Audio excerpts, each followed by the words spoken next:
Praise the Lord. Hallelujah. സ്തോത്രം സ്തോത്രം സ്തോത്രം സ്തോത്രം സ്തോത്രം സ്തോത്രം സ്തോത്രം. കർത്താവിൻ്റെ അതിപരിശുദ്ധമായ തിരുനാമം ഈ അനുഗ്രഹിക്കപ്പെട്ട പ്രഭാതത്തിൽ വാഴ്ത്തപ്പെടുമാറാകട്ടെ. പ്രിയപ്പെട്ട ദൈവമക്കളെ, നമുക്ക് ഒരുമിച്ച് 2025 ആമേൻ മെയ് മാസം 29 വ്യാഴാഴ്ച പ്രഭാതത്തിൽ നമ്മുടെ പ്രാർത്ഥനയുടെയും ഉപവാസത്തിൻ്റെയും 7-ാം ദിവസം, റിസ്റ്റോറേഷൻ ഡേയ്സിൻ്റെ 7-ാമത്തെ ദിവസം, 6-ാമത്തെ ദിവസം നമുക്ക് ഒരുമിച്ച് കർത്താവിനെ ആരാധിക്കുവാൻ, കർത്താവിനെ സ്തുതിക്കുവാൻ സ്വർഗപിതാവ് ഒരുക്കി തന്നിരിക്കുന്ന നല്ല സമയത്തിനായിട്ട് സ്തോത്രം ചെയ്യാം. സ്തോത്രം സ്തോത്രം സ്തോത്രം സ്തോത്രം സ്തോത്രം സ്തോത്രം. കഴിഞ്ഞ പകൽക്കാലം മുഴുവൻ കർത്താവ് നമ്മളെ കാത്തു പരിപാലിച്ചതിനായിട്ട് കരങ്ങളെ ഉയർത്തിപ്പിടിച്ചുകൊണ്ട് കർത്താവിന് നന്ദി പറഞ്ഞ് നന്ദിയോടെ സ്തോത്രം സ്തോത്രം സ്തോത്രം സ്തോത്രം സ്തോത്രം. രാത്രികാലം നല്ല ഉറക്കം തന്നതിനായിട്ട് കർത്താവിന് സ്തോത്രം പറഞ്ഞാട്ടെ. സ്തോത്രം സ്തോത്രം സ്തോത്രം സ്തോത്രം സ്തോത്രം. ആരോഗ്യത്തോടെ സൗഖ്യത്തോടെ രാവിലെ എഴുന്നേൽപ്പിച്ചതിനായിട്ട് കർത്താവിന് സ്തോത്രം പറഞ്ഞാട്ടെ. സ്തോത്രം സ്തോത്രം സ്തോത്രം സ്തോത്രം സ്തോത്രം.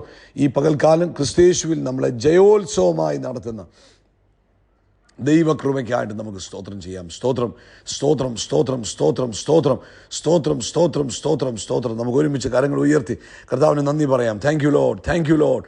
നന്ദിയോടെ സ്തോത്രം, നന്ദിയോടെ സ്തോത്രം, നന്ദിയോടെ സ്തോത്രം, നന്ദിയോടെ സ്തോത്രം. ഹല്ലേലൂയ. കർത്താവെ, ഞങ്ങളങ്ങേ സ്തുതിക്കുന്നു, സ്തോത്രം ചെയ്യുന്നു. ഞങ്ങളങ്ങേ സ്തുതിക്കുന്നു, സ്തോത്രം ചെയ്യുന്നു. ഞങ്ങളങ്ങേ സ്തുതിക്കുന്നു, സ്തോത്രം ചെയ്യുന്നു. ആമേൻ. സങ്കീർത്തനക്കാരൻ 66-ാം സങ്കീർത്തനത്തിൻ്റെ ആരംഭവാക്യങ്ങൾ ഇങ്ങനെ പറഞ്ഞു: സർവ്വഭൂമിയുമായുള്ളവേ ദൈവത്തിന് ഘോഷിപ്പീൻ, കർത്താവിൻ്റെ നാമത്തിൻ്റെ മഹത്വം കീർത്തിപ്പീൻ, കർത്താവിൻ്റെ സ്തുതി മഹത്വീകരിപ്പീൻ. സർവ്വഭൂമിയും കർത്താവിനെ നമസ്കരിച്ചു പാടും, അവർ കർത്താവിൻ്റെ നാമത്തിന് കീർത്തനം പാടും. ആമേൻ. എന്നിങ്ങനെ ദൈവത്തിന് പാടുവീൻ. ഹല്ലേലൂയ. ദൈവത്തോട് പറവീൻ. ആമേൻ ആമേൻ. വംശങ്ങളെ, 8-ാമത്തെ വാക്യം, വംശങ്ങളെ നമ്മുടെ ദൈവത്തെ വാഴ്ത്തുവീൻ, കർത്താവിൻ്റെ സ്തുതിയെ ഉച്ചത്തിൽ കേൾപ്പീൻ. കർത്താവ് നമ്മെ ജീവനോടെ കാക്കുന്നു, നമ്മുടെ കാലടികൾ വഴുതുവാൻ അവൻ സമ്മതിക്കുന്നതില്ല. അതിൻ്റെ 20-ാമത്തെ വാക്യം ഇങ്ങനെ പറഞ്ഞു: എൻ്റെ പ്രാർത്ഥന തള്ളിക്കളയാതെയും തൻ്റെ ദയ എങ്കിൽ നെടുക്കാതെയും ഇരിക്കുന്ന ദൈവം വാഴ്ത്തപ്പെടുമാറാകട്ടെ. നമുക്ക് ഒരുമിച്ച് പ്രാർത്ഥിക്കാം. പിതാവേ, ഞങ്ങൾ ഒരുമിച്ച് യേശു ക്രിസ്തുവിൻ്റെ നാമത്തിൽ ഈ പ്രഭാതത്തിനായിട്ട് സ്തോത്രം ചെയ്യുന്നു. ഇന്ന് പ്രഭാതത്തിൽ ഈ ശബ്ദം കേൾക്കുന്ന എല്ലാവർക്കുമായി പ്രാർത്ഥിക്കുന്നു. ഓരോരുത്തരും ഇപ്പോൾ പരിശുദ്ധാത്മാവിൻ്റെ ശക്തിയിൽ നിറയുവാൻ, ആമേൻ, അവരുടെ ഉള്ളങ്ങൾ ആത്മശക്തിയിൽ നിറയുവാൻ ഞങ്ങൾ പ്രാർത്ഥിക്കുന്നു. എല്ലാവരും അനുഗ്രഹിക്കപ്പെടട്ടെ.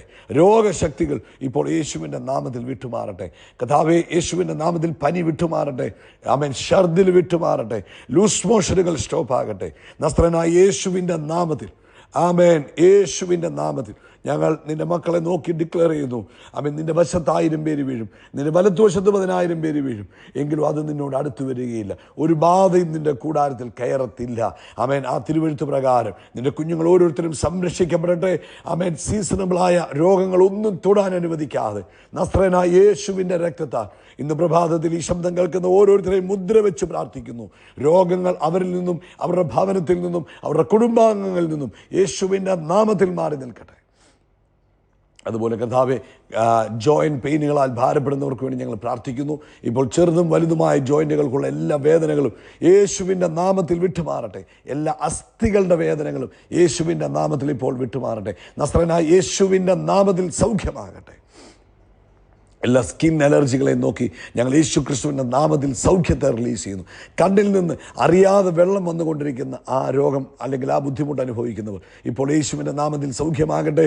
ആമേൻ. കണ്ണിൽ നിന്നും എപ്പോഴും ഇങ്ങനെ വെള്ളം വന്നുകൊണ്ടിരിക്കുന്ന ബുദ്ധിമുട്ട് യേശുവിൻ നാമത്തിൽ കംപ്ലീറ്റ് ആയിട്ട് ഹീലാകട്ടെ. പൂർണ്ണ സൗഖ്യമുണ്ടാകട്ടെ. അതുപോലെ കർത്താവേ, ഈ പ്രഭാതത്തിൽ കർത്താവെ, ജോലിക്ക് വേണ്ടി ശ്രമിച്ചു മാസങ്ങളായി അവൻ ജോലി ലഭിക്കാതിരിക്കുന്ന പ്രിയപ്പെട്ടവർ, ഞങ്ങൾ ഇന്ന് പ്രഭാതത്തിൽ അവർക്ക് വേണ്ടി പ്രാർത്ഥിക്കുന്നു. യേശു ക്രിസ്തുവിൻ്റെ നാമത്തിൽ അവർക്ക് ജോലി ലഭിക്കട്ടെ. വഴി തുറന്നു വരുന്നതിന് സ്തോത്രം. ആമേൻ. കർത്താവ് വലിയ കാര്യങ്ങൾ ചെയ്തിരിക്കുന്നതിനായിട്ട് സ്തോത്രം ചെയ്യുന്നു. കർത്താവ് ലോകത്തെമ്പാടും കർത്താവിൻ്റെ വേലയിലായിരിക്കുന്നവരെ ഞങ്ങൾ അനുഗ്രഹിക്കുന്നു. കർത്താവിൻ്റെ കൃപ അവരോട് കൂടെ ഇരിക്കണം. ആമേൻ. കർത്താവെ, വലിയൊരു ഉണർവിന് വേണ്ടി അവരെ ഒരുക്കുന്നതിന് സ്തോത്രം. ഈ പ്രാർത്ഥനയുടെ ഉപവാസത്തിൻ്റെ 6-ാം ദിവസം കർത്താവെ, ഞങ്ങളുടെ ജനത്തെ ഞാൻ അനുഗ്രഹിച്ചു പ്രാർത്ഥിക്കുന്നു. ഈ റിസ്റ്റോറേഷൻ ഡേയ്സിൽ കർത്താവെ, ഇന്ന് നാളെയും കൂടെ കഴിയുമ്പോൾ ജനത്തിൻ്റെ മേൽ വലിയ റിസ്റ്റോറേഷൻ, അവർ പ്രാർത്ഥിച്ച വിഷയങ്ങൾ വലിയ റിസ്റ്റോറേഷനുകൾ നടക്കുന്നതിന് സ്തോത്രം. പ്രാർത്ഥന കേട്ടതിനായി സ്തോത്രം. യേശു ക്രിസ്തുവിൻ നാമത്തിൽ തന്നെ. ആമേൻ ആമേൻ ആമേൻ. കർത്താവ് നിങ്ങളെ അനുഗ്രഹിക്കട്ടെ. ദൈവത്തിൻ്റെ കൃപയും വലിയ സമാധാനവും നിങ്ങളുടെ ജീവിതത്തിൽ, ആമേൻ, വീണ്ടും കൂടുതലായി വർദ്ധിച്ചു വരട്ടെ എന്ന് പ്രാർത്ഥിക്കുന്നു. ഓർക്കുക, ഇന്ന് നമ്മുടെ 6-ാമത്തെ ദിവസമാണ്. ഇന്ന് നമുക്ക് മീറ്റിംഗ് തുടങ്ങുന്നത് നേരത്തെയാണ്. അങ്ങനെ ഏകദേശം ഇന്ത്യൻ സമയം 8 മണിയോടുകൂടെ അല്ലെങ്കിൽ 8-നും 8:15 ഇടയ്ക്ക് നമ്മൾ മീറ്റിംഗ് ഇന്ന് ആരംഭിക്കും.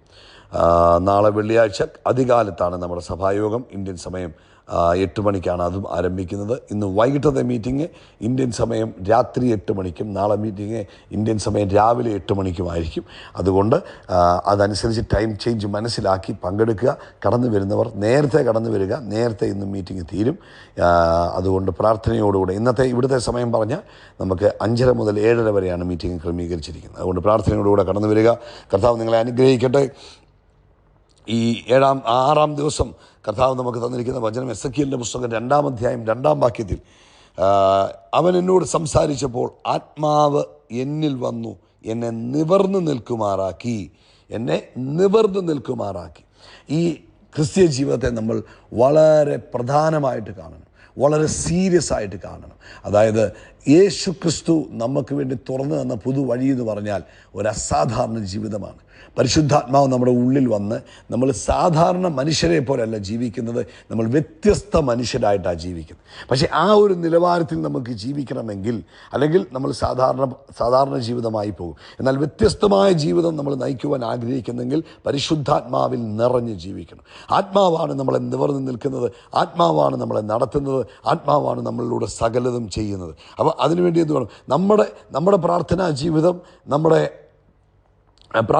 എന്ന് പറഞ്ഞാൽ വെറും ഒരു റിസീവിങ് മാത്രമാകരുത്.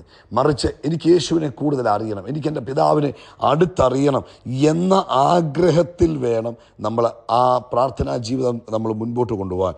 ഹല്ലേലൂയ. നമുക്ക് കൂടുതലായി കർത്താവിനെ അറിയുവാനും ആത്മശക്തിയിൽ നിറയുവാനും നമ്മൾ ആഗ്രഹിച്ചാൽ ഈ ഉപവാസത്തിൻ്റെ 6-ാമത്തെ ദിവസം പ്രിയപ്പെട്ടവരെ പ്രത്യേകമായ ഒരു നിറവ് നിങ്ങളുടെ മേൽ വരികയും നിങ്ങളെ എഴുന്നേൽപ്പിച്ച് നിർത്തുകയും ചെയ്യും, നിങ്ങളെ എംപവർ ചെയ്യും. ഏത് പ്രശ്നങ്ങളുടെ നടുവിലും ദൈവിക പദ്ധതിക്ക് വേണ്ടി നിങ്ങളെ നിലനിർത്തുവാൻ, ഉറപ്പിച്ച് നിർത്തുവാൻ പരിശുദ്ധാത്മാവിന് കഴിയും. ഹല്ലേലൂയ, ആമേൻ. നിങ്ങൾ നിങ്ങളുടെ ശക്തിയിലല്ല നിൽക്കാൻ പോകുന്നത്, നിങ്ങളിൽ വ്യാപരിക്കുന്ന ദൈവത്തിൻ്റെ ശക്തിയിലാണ് നിൽക്കാൻ പോകുന്നത്. 1 രാജാക്കന്മാരുടെ പുസ്തകത്തിൽ ഏലിയാവിനെ കുറിച്ച് നമുക്കറിയാം. ഏലിയാവ് പറഞ്ഞു, കർത്താവേ മതി, ഞാൻ കഴിഞ്ഞു, ഇനി എനിക്ക് മുന്നോട്ട് പോകാൻ കഴിയത്തില്ല എന്ന് പറയുമ്പോൾ, ആമേൻ, ഹല്ലേലൂയ, ആ ബലഹീനതയുടെ സമയത്ത് ഒരു ദൂതൻ വന്ന് ആഹാരം കൊടുത്ത് ബലപ്പെടുത്തുകയും അടുത്ത 40 ദിവസം, ആമേൻ, ഹല്ലേലൂയ, ദൈവത്തിൻ്റെ പദ്ധതിയുമായി ഓടുവാൻ അദ്ദേഹം തയ്യാറായതും അല്ലെങ്കിൽ അദ്ദേഹം ബലപ്പെട്ടതും നമുക്കറിയാം. പ്രിയപ്പെട്ടവരെ, ഇതുപോലെ ഈ ദിവസങ്ങളിൽ നമ്മളും പ്രാർത്ഥിക്കണം. നമ്മുടെ ജീവിതത്തിൽ വലിയ എൻകൗണ്ടറുകൾ ഉണ്ടാകുവാൻ, ആത്മാവിനാൽ നിറഞ്ഞ ജീവിതം ലഭിപ്പാൻ, ആത്മശക്തിയിൽ നിറഞ്ഞ ജീവിതം ലഭിപ്പാൻ, സാക്ഷിയായി ജീവിപ്പാൻ കർത്താവ് നമ്മളെ സഹായിക്കുവാൻ ഈ ദിവസങ്ങളിൽ പ്രാർത്ഥിക്കണം. അതുകൊണ്ട് ഇന്നും നാളെയുമുള്ള ദിവസങ്ങൾ അവൻ ആത്മനിറവിന് വേണ്ടി ശക്തിയോടെ പ്രാർത്ഥിക്കണം. പരിശുദ്ധാത്മാവിൻ്റെ നിറവിൽ ജീവിപ്പാൻ പ്രാർത്ഥിക്കണം. അവൻ നമ്മുടെ പേഴ്സണലായ പ്രാർത്ഥനാ വിഷയങ്ങളൊക്കെ മാറ്റിവെച്ചിട്ട് പറഞ്ഞു, കർത്താവേ അങ്ങയുടെ ആത്മാവിൽ എന്നെ നിറയ്ക്കണമേ, അങ്ങയുടെ സാന്നിധ്യം എന്നിൽ നിറയണമേ. കർത്താവേ, ഞാൻ മറ്റൊന്നുമല്ല ഈ ലാസ്റ്റ് 2 ദിവസങ്ങൾ ചോദിക്കുന്നത്, അങ്ങയുടെ ആത്മാവിൽ എന്നെ നിറയ്ക്കണമേ, അങ്ങയുടെ സാന്നിധ്യത്തിൽ എന്നെ പൊതിയണമേ. ഇങ്ങനെ അങ്ങോട്ട് പ്രാർത്ഥിച്ചു മുന്നേറണം കേട്ടോ. കർത്താവ് നിങ്ങളെ ഈ പ്രഭാതത്തിൽ അനുഗ്രഹിക്കട്ടെ, പരിശുദ്ധാത്മാവിൻ്റെ ശക്തിയിൽ നിറയ്ക്കട്ടെ. ദൈവ സാന്നിധ്യം ഇതുവരെ അനുഭവിച്ചതിലും വ്യത്യസ്തമായി ധാരാളമായി ആമേൻ ശക്തമായി അനുഭവിപ്പാൻ ഈ ദിവസങ്ങളിൽ കർത്താവ് സഹായിക്കട്ടെ. കർത്താവേ, ഈ ജനത്തിനു വേണ്ടി പ്രാർത്ഥിക്കുന്നു, അങ്ങയുടെ സാന്നിധ്യം അനുഭവിച്ച് ജീവിപ്പാൻ തൻ്റെ കുഞ്ഞുങ്ങളെ കർത്താവ് ബലപ്പെടുത്തണം, യേശുവിൻ നാമത്തിൽ തന്നെ. ആമേൻ, ആമേൻ, ആമേൻ. കർത്താവ് നിങ്ങളെ അനുഗ്രഹിക്കട്ടെ. പ്രാർത്ഥന ഈ 2 ദിവസവും എന്തായിരിക്കണം? ദൈവ സാന്നിധ്യത്തിന് വേണ്ടി, പരിശുദ്ധാത്മാവിൻ്റെ നിറവിന് വേണ്ടി, കർത്താവിനെ കൂടുതൽ അടുത്തറിയാൻ വേണ്ടി പ്രാർത്ഥിക്കുക. കർത്താവ് നിങ്ങളെ അനുഗ്രഹിക്കട്ടെ. യേശുക്രിസ്തുവിൻ്റെ നാമത്തിൽ നമ്മൾ ആകാശത്തിലെ നക്ഷത്രങ്ങൾ പോലെ, കടൽക്കരയിലെ മണൽത്തരി പോലെ അത്യന്തം വർദ്ധിച്ചു വരിക. We are blessed, we are really blessed, we are permanently blessed and highly favored. God bless you, God bless you, God bless you. ഇന്നത്തെ ടൈം ചേഞ്ച് പ്രത്യേകം ശ്രദ്ധിക്കണം കേട്ടോ. ദൈവം അനുഗ്രഹിക്കട്ടെ.